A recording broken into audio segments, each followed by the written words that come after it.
Three worlds orbiting our sun appear near each other in the sky right now. One of these is one of the brightest objects in the sky, and the other two were only discovered with the help of telescopes. Mars is one of the closest planets to the Earth, and so it often appears bright and moves quickly through the sky.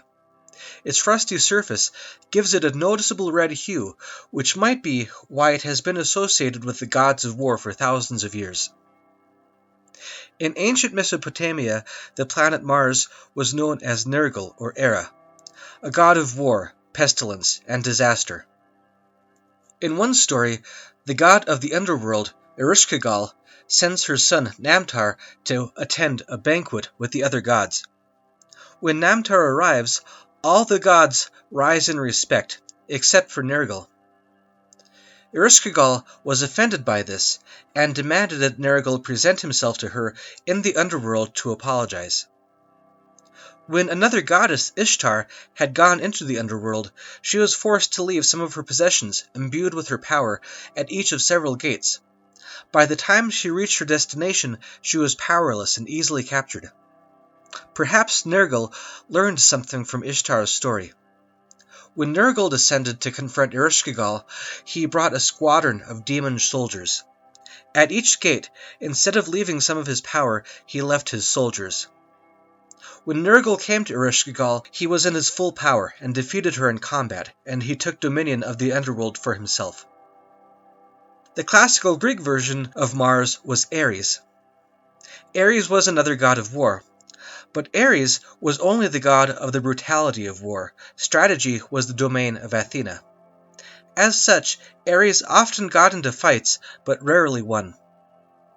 One story has Ares battle Heracles. A son of Ares, Cycnus, was attacking travelers for sport. As Cycnus was doing this near a temple of Apollo, Apollo asked Heracles to defeat Cycnus so that travelers could visit his temple in peace. Before Heracles attacked Cycnus, Athena appeared to him, warning him that Ares would surely attack Heracles if Heracles won. And so Heracles dueled Cycnus.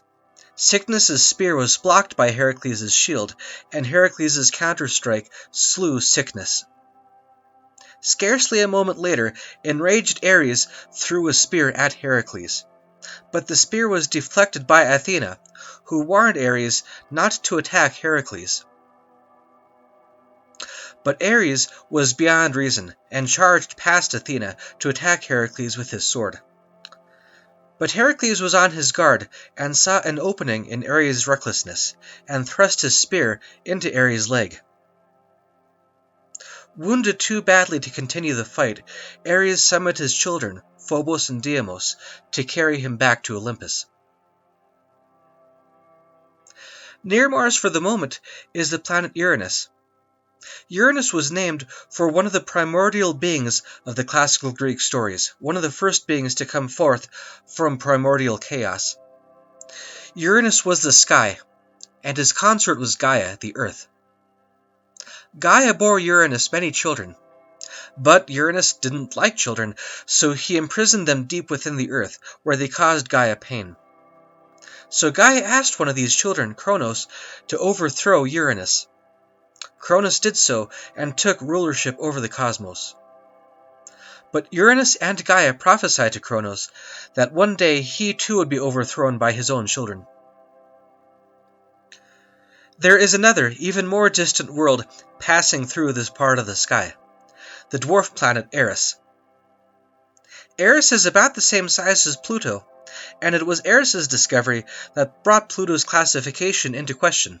So it is appropriate that Eris is named for the classical Greek goddess of conflict and strife. Most famously, Eris was refused an invitation to a wedding banquet of gods. After all, who wants strife at a wedding? In response, Eris threw a golden apple to the floor of the banquet, and declared that it would go to the most beautiful goddess. Hera, Aphrodite, and Athena all claimed the apple. They asked Zeus to pick who was the most beautiful, but Zeus was unwilling to risk the wrath of any two of them by making such a choice. So he appointed a mortal man, Paris of Troy, to adjudicate. The three goddesses each offered Paris a bribe. Hera offered rulership over a great empire. Athena offered great wisdom and martial ability.